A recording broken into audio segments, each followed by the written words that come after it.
Hey everyone, Gavin here with another video, and today we have a top 16 breakdown for the CoreTCG November Treasure Cup that happened literally today. I'm dropping this like the day afterwards, so I'm recording it like beforehand. I'm still like in my commentating gear for the event too, but honestly, it was a really fun event. There was a lot of diversity for this event specifically because it is the first weekend of Starter Deck 10 being legal, and honestly, it was a really good time. And also, just big shout outs to Risu for being my co-commentator for the event, and make sure to follow him on YouTube. Link to him is going to be in the description. And also, if you guys want to see the entire event, it's on my Twitch and on my YouTube, and it will be re-uploaded in the next couple days with the edited down on, or for free on the YouTube side too. So for anyone who wants to see it there as well. But again, honestly, really good event, and I really do at the end of the day like what this format represents. I think there's a good amount of variety. There are a lot of decks that people can play with some success right now, and I think that's it's honestly just really cool. And it's a shame that this is kind of like the last weekend of this format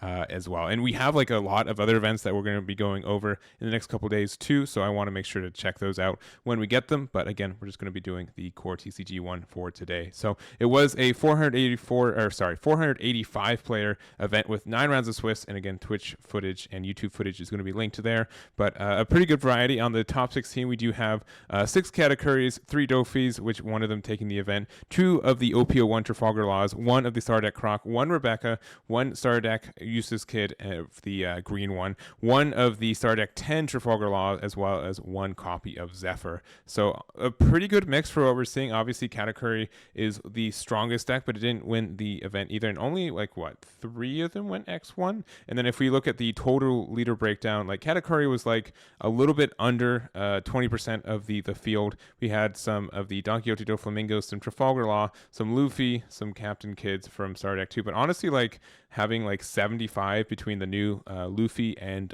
Trafalgar Law is pretty incredible, and there's kind of the rest there. So a lot of people on a lot of different lists, which I think is really nice for, again, the diversity for it. And I really do like this format and what we have for it, and just kind of what it turned out to be, despite kind of everything kind of surrounding it too. But we're going to go over the top placing list for each one of these archetypes, as well as a couple of our 7-2s with unique leaders that would have, could have had a top 16 finish and did have a record to do that. Just the tiebreakers weren't there for them. So we're going to start off with our first place list, which is Gerald's list, which is again the OPO4 Donquixote Doflamingo. And we've been seeing kind of like a resurgence of like this build, and also kind of like the low to the ground build as well. In general, I think that the Brook is something that people are running a lot more of, and not as much of like the 4/6s. This being able to be a card that we're able to help swarm the board with, even just like either the Nami or the Usopp is fine. Again, I've seen more of like the mid-range build too, which plays like the Baccarat, and also like doesn't really run the guild or the 10 drop. Instead of that, we run like the 9 drop Kaido, which you can see at the second place list as well. But this is honestly just a really standard list. I do think like having more 4/5s on the board is more important against the board, the field as general. If Newgate was around, or if like Starter Deck Luffy was a little bit more present, I could see like this build being a little bit suboptimal for that matchup specifically. But with only 40 of them in the field for this event, I think it was fine to build it like this, and it definitely really paid off. So not anything too wild or different, but congratulations to Gerald for their first place finish with the OPO4 Donquixote Doflamingo. Next up, we have our next list, which is Jeff's Trafalgar Law, which this, a lot of people are still on Trafalgar Law. There's some very unique builds that I've been seeing in the last little bit. I would say like the Whitebeard package version, like we see here, is probably like the most common of the builds right now, but there is room, I think, for improvement for a lot of these Trafalgar Laws. And I don't know, like Trafalgar Law has been the same up into the restriction list for a while, but mostly because people have been running so many reps with it in this, the specific formats, and been kind of incrementing on it, that I still think that there might be a better build of him in the future if we had more time with this format, which I think is really cool. But in general, I do think like the Whitebeard package makes sense. Like the Ezo being able to find like the Thatch is really nice, especially this can be like a little bit of pressure. It can be, a 5k very easily, and then you can save it with your Trafalgar Law effect, either the leader or your 5 drop. Foster's a nice, blocker for you. And then the Haruta is very strong too, especially in a format where Fire Fist and Marco are definitely less present too. Like these cards like stick around a little bit longer, and that feels pretty good. So our removal is the Vista. We have some Zoros, some Luffys, and no events in this build either. So just kind of like the straight gas as we've been seeing. So this list for Jeff Gomez. Congratulations for their finish there. The next up we have our Star Deck Croc. So this is Nathan's list that he got 4th place with for this event, and it's what we've been seeing. Like pretty much Centauro, I think, is the build for every version of Croc. I haven't seen anything top without Centauro for pretty much this entire format, including like the beginning of OP04.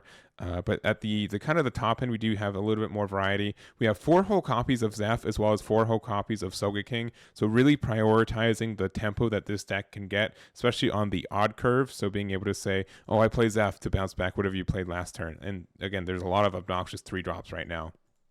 Sogeking, pretty much the same thing. You get a 7/6, and then they either have to like pressure down the Sogeking or the Zeph, which are both 6Ks, which is really great for a meta where there's a lot of 5Ks, or try to re-establish their board, and then again they might lose again. Like Zeph into Sogeking into the 9-drop Dracul Mihawk seems like a really, really great curve. Like it seems really like a menace, and your opponent's going to have a really hard time adapting to it most of the time. So I think that's very strong for you. We also run 2 copies of this Trafalgar Law, which I do think this is a good card and relevant card right now for this one. It's a promo one, but it says on play, if your opponent has 6 or more cards in their hand, add 1 of your opponent's life to their hand, which if you keep bouncing cards to their hand with like the Zeph and with the Sogeking, they're going to be at 6 pretty easily. And so being able to establish a 6/7 and also snipe a life out of their life is fantastic, especially with how much Katakuri is being around, and they love it to be at 6 or more cards in hand in the early game. So I think that's really relevant for it as well. So I like the tech for it. I think it's something that it can be very strong. Other than that, we just kind of see the general stuff. We do see the Gum Gum Rain, 1 of 2 Love Beams, 2 3,000 Worlds, and 3 Red Rocks. So not as much removal as we could be doing, but I think that makes sense with as much as like the Zephs and the Sogekings that we're running at the same time. So this is the list here. Congratulations to Nathan for their top placement there. And then next up we have Rebecca, which I honestly thought Rebecca was out of the format. I didn't think it was doing really well. I think that Zoro and Law were 2 of its better matchups, and like Whitebeard was somewhat winnable at times, but with Yellow being around as much as it is, I think that's just kind of a tough matchup for the deck in general. But this is the list for Eric here, and they played really well. Since they are Rebecca, especially during the stream, they were kind of like the backup match for the second half of the tournament, just because I could pretty much depend this was going longer than most decks in general, which is really nice to see this deck in action. So I do think it has a pretty good matchup against Green Purple Dofi, which is pretty present into this tournament as well. And just the amount of removal you have, like Trafalgar Law right now, without it being able to generate as much resources, you can kind of out remove it, which is really nice. The red-green one, and even had a game against the red-purple one. I had people in chat saying that deck was favored for red-purple, but it honestly felt like Rebecca was able to stabilize kind of easy and then just get way more resources than that Law was able to make. So I think that is something that could be good for Rebecca. And maybe we'll see a little bit. I also know that there's a tournament in UK happening like literally this weekend. It's going to go into Top Cut tomorrow, or literally, I guess, today as of this video dropping. Rebecca was undefeated in Swiss, and we'll have to see how it does in the top 32. But I think this deck, I guess, is relevant. It's not my playstyle, which makes it hard for me to boost it up, but it's getting the occasional top and doing well, and I think that's a really big accomplishment. So congratulations to Eric with their top with Rebecca. And then next up we have Charlotte Katakuri. This is a 6th place list. This is Killian's list for the event, and I would say we pretty much know what Katakuri looks like, and honestly, it doesn't really change from pre-restriction list to post-restriction list. You're still kind of the same deck in general. The only card I think that I see a little bit more of is Cracker. I see more of it post-restriction list because this card just was really, really bad against Edward Newgate. But with Newgate not around, and again, the 6K Luffy just being kind of around, I think this is a relevant card. Against Luffy, this card also stinks because you're almost always going to be ahead in life because they're a 3-life leader, but otherwise, it's just a 1K. It's fine on board, and it can get some advantage. But I don't know. The Dawn Times one you probably won't ever get for this guy. But I do think that it's a strong deck. It's obviously very, very popular. Probably still most popular deck in the game right now, at least for a tournament setting. And it can still sometimes just win without much interaction, just because you do have those occasional life triggers too. So I do think that's important. Also, I want to shout out to Brian, who also got a top 16 with Katakuri. They got 14th place. They wanted me to say that like this Heavenly Fire, they swore by it. They swore that this is a really good card for the deck, and they are really, really happy with running it at 1. It has a really like the main effect, being able to get rid of a 3-drop, which can be a Nami, which can be a Sentomaru, and just a lot of other obnoxious 3-drops that can exist right now, is very strong. I can also see like against Trafalgar Law, this could be a really good like equalizing tool for you too. But also the life trigger is fine, and we only run 1 copy of it. It's a Big Mom Pirates card, so technically like it can be a hit off the Pero Sparrow or the Pudding if you don't find any others.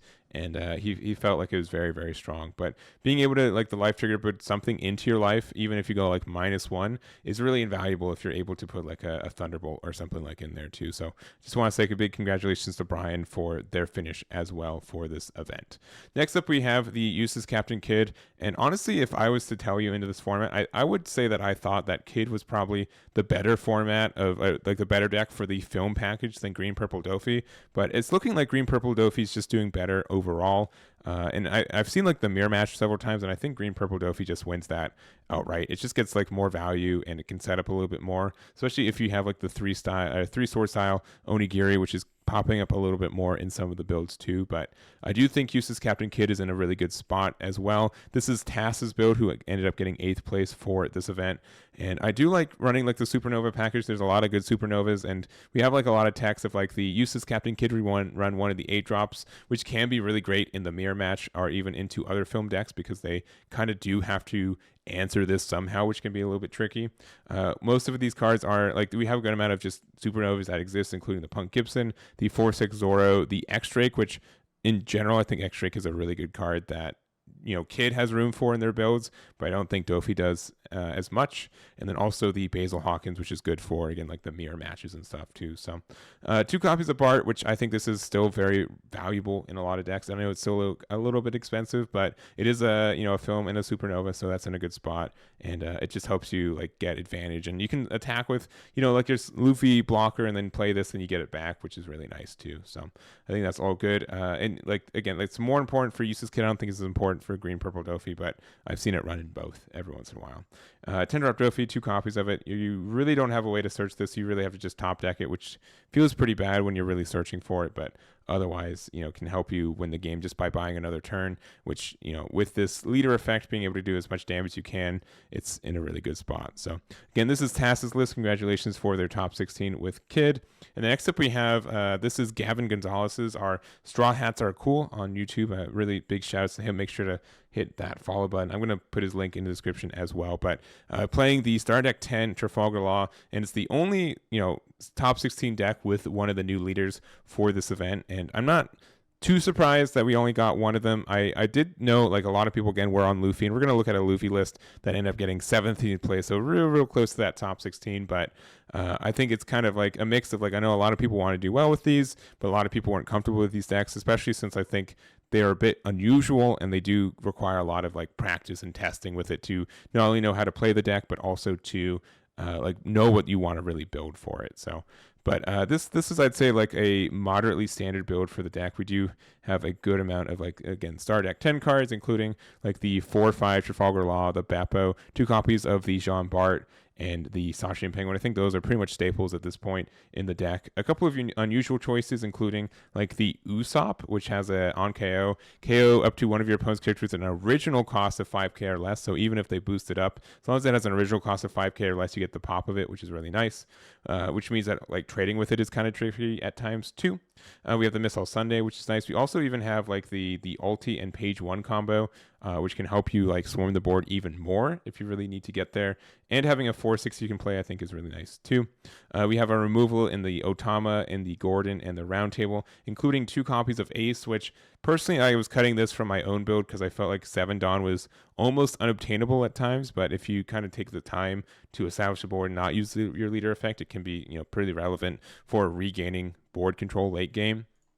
And then a couple of Straw Hats, including our 3/5 Rush Zora, which I think this needs to be at 4 copies for anyone who plays the deck. It's just a little bit too invaluable to just have like a Rusher that you're able to play off that. And then also the Brook, which lets you, it's a little bit kind of hard to get full value with this sometimes, but it is you know, if you're able to establish it and it stays around, it trades really well into your opponent's boards too. So this is the list here. I do like the bit of the creative choices. Missile Sunday also, I really do like this card, but again, getting to 5 Dawn is sometimes tricky for this deck if you're really aggressive with it, but being able to draw a card as well as get the ramp, I think is good enough too. So, but this is the list. Congratulations to Gavin for their top 16 finish there.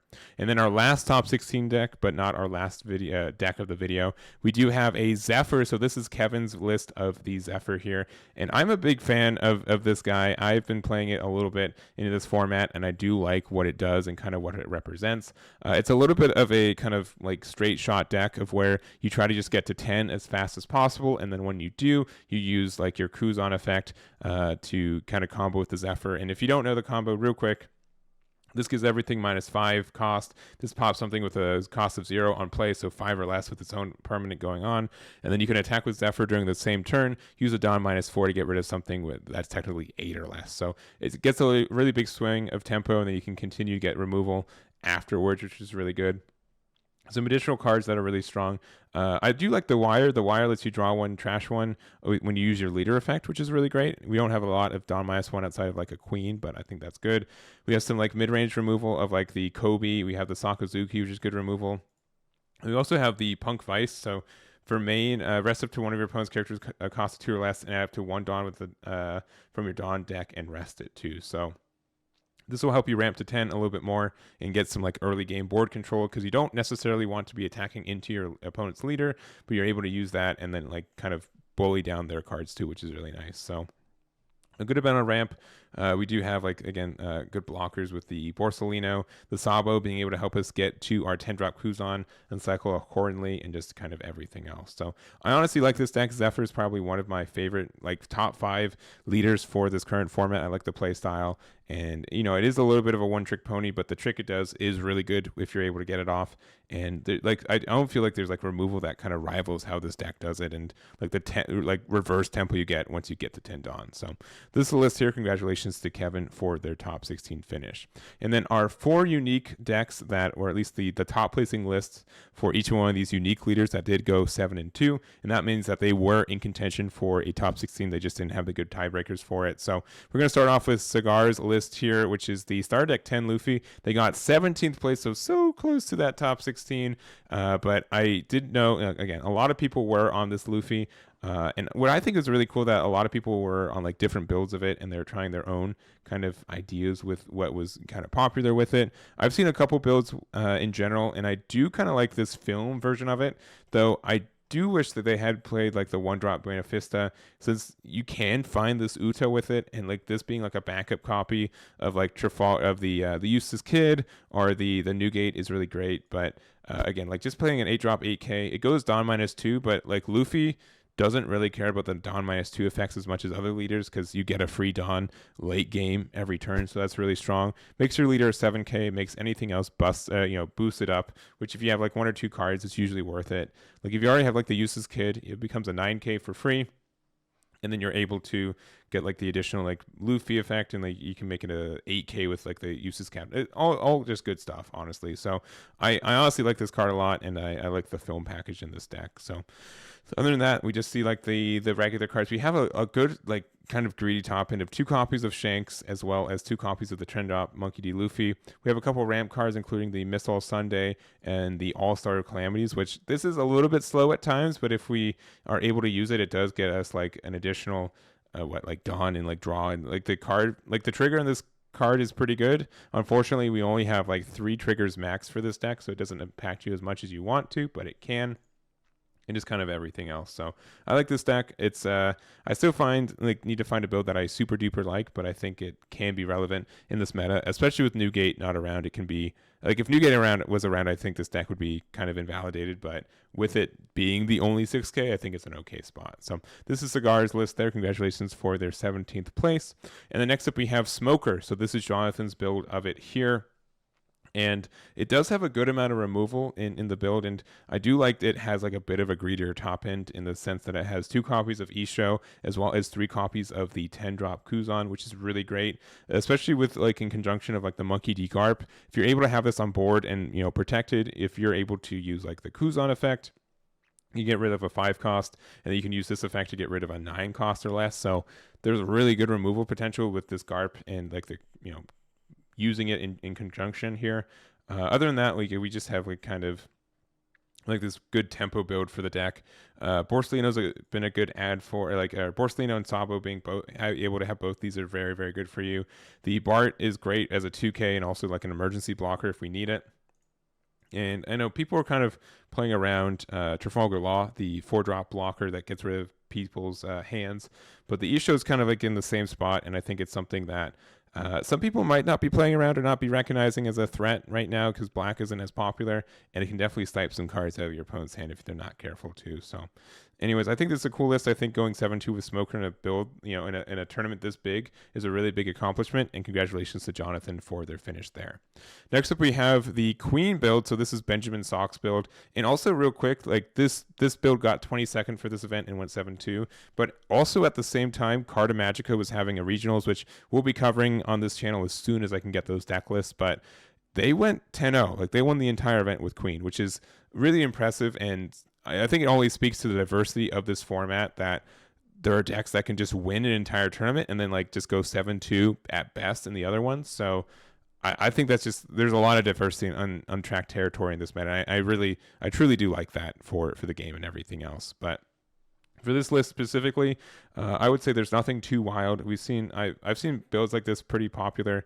I do like the Perona, even like 2 copies. Sometimes like even like setting the top card of our deck, or even just having like a card that costs 1 to get out of our hand, I think is okay with you. I'd probably do like 2 Peronas and do like a 2-2 split between Sasaki and Kaya, just for kind of the same wave. Sometimes you need just 1 card less in my hand, and being able to play a Perona for 1 will really, really fix that, which I think is strong.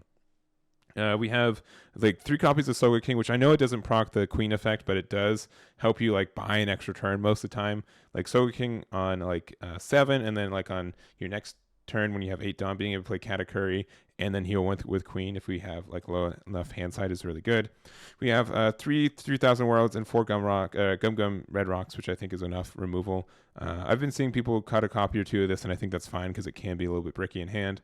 I do like the Gum Rain, and then just everything else for this deck. So nothing much to say. I think Queen is still kind of relevant. It does lose to Katakuri, I'd say, more times than not, which is kind of tricky when it's the most popular deck.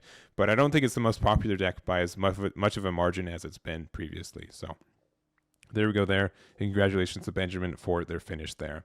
And then lastly, we have a Magellan. And you also want to say this is specifically Cal's build for it, but shout outs to Austin Van Gundy and also Eric Johnson for also getting 7-2 with Magellan as well. And Magellan's, if I was playing in this event, Magellan would probably be one of the 2 or 3 decks that I was considering highly. I think it's a deck that just got really, really good with the Star Deck 10 stuff, as we'll see in this build. Like the Heat is such a good card if you play this on turn 2. It's almost always like as soon as you play this, it's going to be a 6K for like the rest of the game. Like you're going to use a Dawn -1 every turn afterwards very consistently, which I think is very good for you. Obviously, we play like the Trafalgar Law and the Eustass Captain Kidd, which are only playing 3 copies of this, but I think that's fine. I've seen a lot of people just cut down 1 or 2, and like 3 copies of this I think is probably like the sweet spot for you. Magellan on curve is still very strong against so many decks in this format. I think we're very tempo-based right now, and if your opponent's really expecting to play a card on every pieces of their curve, this really just screws them up and puts them behind and lets you get like a bit of an aggressive edge. And also like against like some decks, like especially like Trafalgar Law, they really can't afford to remove this card because they lose even more Dawn, and they're kind of a really low resource on that in general. So other than that, I think just some pretty standard cards from what we're seeing. We're playing the Impel down pack, which shouldn't be too surprising. We're playing some X-Drakes, which is a good card that does a Dawn -1. So if we need to just generate another body on board and proc our leader, it's very good for that there. One of the Kaidos, which I usually like to try to find room for 2 of these, but 1 is fine.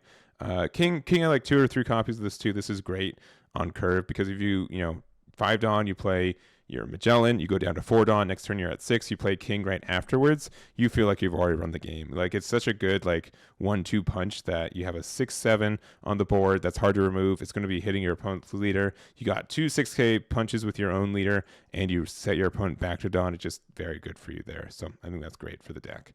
Otherwise, not much differences. I I've been playing a build that's pretty similar to this, and I'm happy to see that it got a top, an S7-2 finish for this tournament. So congratulations to Cow for their finish there. But that's going to be it for this event. Again, like, honestly, like a lot of the decks that we were able to go through, a little bit maybe brief for each of them, but I think there's a lot of decks that are just specifically viable for this weekend, and it's a real shame that this is kind of like the last official weekend for this meta before we go to OPO5 next month. So, but again, I do appreciate being in this meta. Thank you guys for watching this video. I do appreciate that too. Make sure to follow Risu on YouTube. There's going to be a link in the description, and I do appreciate him doing the commentary for me, with me for this event. Make sure to check out the VODs, and they should be re-uploaded onto this YouTube in the next couple of days later this week. And I think that's it for me. So again, thank you so much for watching, and I'll catch you all next time.